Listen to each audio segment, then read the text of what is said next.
এইবার চলো তোমার সাথে পাকিস্তানের একজন নব্য প্লেয়ার সায়েম আইয়ুবের তুলনা করে আসি। দেখি তুমি লিজেন্ড না সে লিজেন্ড। ওডিআইতে এইটা নিয়ে তিনি নিজেকে দাবি করেন পর্যাপ্ত সুযোগ তিনি নাকি পান নাই, যার কারণে তিনি লিজেন্ড হইতে পারেন। আনামুল হক বাংলাদেশের উইকেট কিপার ব্যাটসম্যান সম্প্রতি একটি সাক্ষাৎকারে দাবি করেছেন তিনি যদি পর্যাপ্ত সুযোগ পেতেন তাহলে তিনি বাংলাদেশের লিজেন্ড হতেন। কথাটা কতটুকু সত্য তারই আজকে আলোচনা করব আমরা। আনামুল হক বিজয়ের ইন্টারন্যাশনাল ক্রিকেট শুরু হয় 2012 সালে এবং 2024 সালের শেষে এসে টিম টিম করে জ্বলছে তার ক্রিকেট কেরিয়ার। তার পুরো নাম মোহাম্মদ আনামুল হক বিজয়। জন্মগ্রহণ করেন 16 ডিসেম্বর 1992 সালে। যদিও সালটি 92, তবে বাংলাদেশি ক্রিকেটার হিসেবে এটা আরও ব্যাকে হবে, 90-এর আগে, এটা শিওর।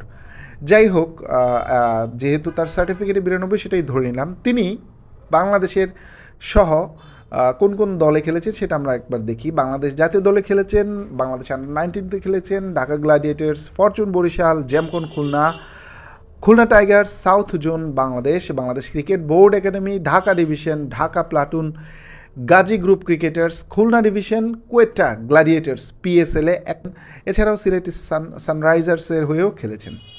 এবার চলুন এনামুল হকের যেই কথাটি তিনি বলেছেন সেটা কতটা সত্য বা মিথ্যা সেটা আলোচনা করি। আনামুল হক টেস্ট খেলেছিলেন 5টি টেস্টে 10 বার ব্যাট করেছেন, সাকুল্যে রান করেছেন 100, অ্যাভারেজ 10। আপনি এবার চিন্তা করেন, একটা প্লেয়ার 10 বার ব্যাট করে 100 রান করেছে, তাকে নাকি সুযোগ দেওয়া হয় নাকি? আসলেই কি সে সুযোগ ডিজার্ভ করতো কি না? ওকে, এবার আমরা আসি ওডিআইতে। ওডিআইতে 49টি ম্যাচ খেলেছেন, মানে 49টা ম্যাচ কিন্তু চারটিখানি কথা না। বাংলাদেশ আনামুল হক যেই সময় ডেবিউট করে সেই সময় সারা বছরেই দলের খেলা হইতো ওডিআইতে 10টা, সেখানে আনামুল হক 49টি ম্যাচ খেলেছেন, মানে কম না কিন্তু ভাই। অনেক বড় বড় প্লেয়ার, বিখ্যাত প্লেয়ার 49টা ওডিআই খেলে নাই। তো যাই হোক, 49টা ওডিআইতে ব্যাট করেছেন 46 বার, রান করেছেন 1352, সর্বোচ্চ রান ছিল 120, অ্যাভারেজ হচ্ছে 29.39, মানে আপনি চিন্তা করেন অ্যাভারেজ 29.39, এটা মোটামুটি চলে বাংলাদেশি প্লেয়ার হিসেবে। Strike rate 74.77। এই তার ব্যাটিং ওডিআইতে, এইটা নিয়ে তিনি নিজেকে দাবি করেন পর্যাপ্ত সুযোগ তিনি নাকি পান নাই, যার কারণে তিনি লিজেন্ড হইতে পারেন নাই। ভাই তুমি অলরেডি লিজেন্ড, এত সুযোগ পাওয়ার পরও তুমি যেই রান করছো, যেই স্ট্রাইক রেট, তুমি অলরেডি ভাই এমনিই লিজেন্ড, তোমার আর লিজেন্ড হওয়া লাগবো না। এবার আসেন আমরা ওডিআইতে যাই, টি-20তে যাই। টি-20তে তিনি বাংলাদেশের হয়ে 20টি ম্যাচ খেলেছেন, 20টিতেই ব্যাট করেছেন, 2 বার নট আউট থেকেছেন, রান করেছেন 445টি, হাইয়েস্ট স্কোর 58 এবং অ্যাভারেজ হচ্ছে 24.72। এইটাও বাংলাদেশি পার্সপেক্টিভে মানা যায়। স্ট্রাইক রেটটা খালি দেখেন, স্ট্রাইক রেট হচ্ছে 112।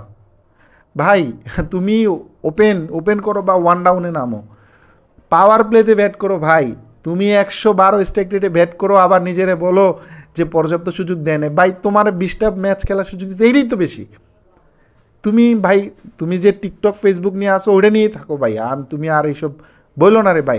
হাসি লাগে ভাই। আমরা যারা খেলা দেখছি, ওই 15 পরে যারা খেলা দেখছে তাদের কথা বাদ দাও ভাই। তোমার খেলা আমরা দেখছি, তুমি কি করো? তুমি দলের স্বার্থের চেয়ে যে নিজের ওই 50 রানটারে বেশি গুরুত্ব দাও, এটা কিন্তু তুমি নিজেও একবার স্বীকার করছো একটা ইন্টারভিউতে, মনে পড়ে কিনা দেখো। এটা যাই হোক, আচ্ছা বুঝলাম, এবার তুমি ওয়ান ডেতে বা জাতীয় দলে বেশি সুযোগ পাও নাই, যার কারণে তুমি ভালো খেলতে পারো নি। তাহলে তুমি বিপিএলে তো পর্যাপ্ত সুযোগ পাইছো ভাই, একেবারে শুরু থেকেই আজকে পর্যন্ত সকল ম্যাচে সুযোগ পাইছো, ক্যাপ্টেনও ছিল 2-3 বার।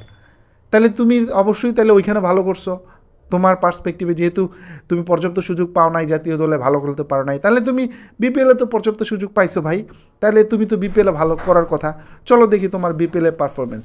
বিপিএলে তুমি 60টি ম্যাচে খেলেছো, 119টি ম্যাচ খেলেছো, 113টি ইনিংস খেলেছো, 10 বার নট আউট থেকেছো, রান করেছো 2384, হাইয়েস্ট স্কোর 83। ভাই 119টি ম্যাচ খেলে একটাও সেঞ্চুরি নাই তোমার, অ্যাভারেজ হচ্ছে 23.14, স্ট্রাইক রেট 118। ভাই তোমার তো মরে যাওয়া উচিত ভাই, তোমার যে মানে রেকর্ড 119 ম্যাচ খেলার পরেও একটা সেঞ্চুরি নাই, স্ট্রাইক রেট 118, ওয়ান ওপেনিং করো বা ওয়ান ডাউনে নামো ভাই, তুমি বলো তুমি নাকি লেজেন্ড হইবা। ভাই তুমি কি লেজেন্ড হইবা? আর কি লিজেন্ড হইতে চাও তুমি? মানে লিজেন্ডেরও তো একটা লেভেল থাকে রে ভাই। ভাই এইসব বলো না রে ভাই, এই সাক্ষাৎকারে এই যে তোমার কি বলে হিরো আলম টাইপের বা এই জায়েদ খান টাইপের, জায়েদ খানই মূলত এটা শুরু করছে যে নিজের নিজে কিং বলা, নিজেকে নিজে সেরা বলা, এইভাবে বলে আলোচনা আসতে পারবা, দুই তিনটা লাইক কমেন্ট পাইবা, যেটা তুমি করো। বাংলাদেশের মানে ক্রিকেটারদেরকে ফেসবুকে আসক্ত তো তুমিই করছো।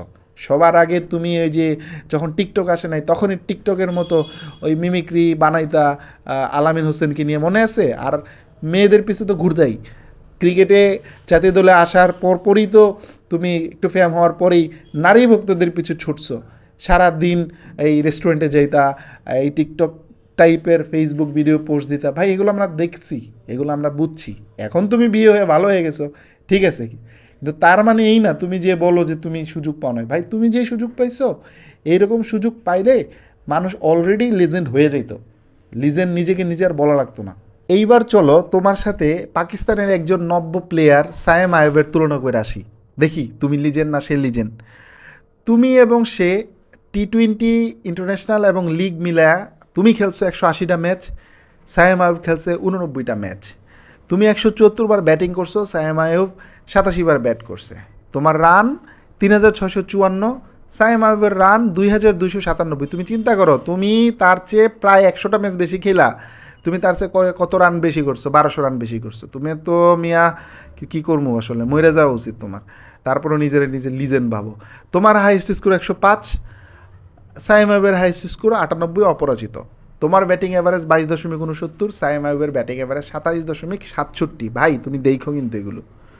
তুমি 13 বার নট আউট ছিলা, সাইম আইব 4 বার নট আউট। তোমার ব্যাটিং স্ট্রাইক রেট 118.44, অন্যদিকে তোমার বস সাইম আইবের ব্যাটিং অ্যাভারেজ 143.29। ভাই তুমি এগুলো দেখলে তো মরে যাওয়া উচিত তোমার। তুমি সব মিলাই একবার সেঞ্চুরি করছো, সাইম আইব একবার করতে পারে না এখনও। তোমার 50-15টা, সাইম আইবের 14টা, মানে তোমার চেয়ে 100টা ম্যাচ খেললে তোমার ধরে ফেলছে কিন্তু। তো যাই হোক, তুমি এগুলো বলো না ভাই। তুমি আসলে তুমি যে কি, তুমি নিজেরই নিজে জানো না। এইভাবে বলে সিলেক্টরদের চোখে আসতে পারবে না। বা সর্বশেষ তুমি যেই ম্যাচগুলো খেলছো বাংলাদেশের হয়ে, লাস্ট 10টা ম্যাচ দেখো না রে ভাই। তুমি নিজেরে নিজে প্রশ্ন করো, তুমি কি যোগ্য কিনা? বা লাস্ট 3টা ম্যাচ যে খেলছো, এই 3টা ম্যাচ তুমি ডিজার্ভ করো কিনা? তোমারে তো নিচেই এই এই যে ফেসবুক ভাইরাল এইসবের কারণে তুমি লাস্ট 3টা ম্যাচ ডিজার্ভ করো না, তারপরে তোমাকে দলে নিচ্ছে। তুমি নিজেকে ডেভেলপ করো ভাই। এভাবে এই ফেসবুক গিরি করি বা এই জায়েদ খানগিরি করে তুমি দলে চান্স পাইবে না ভাই।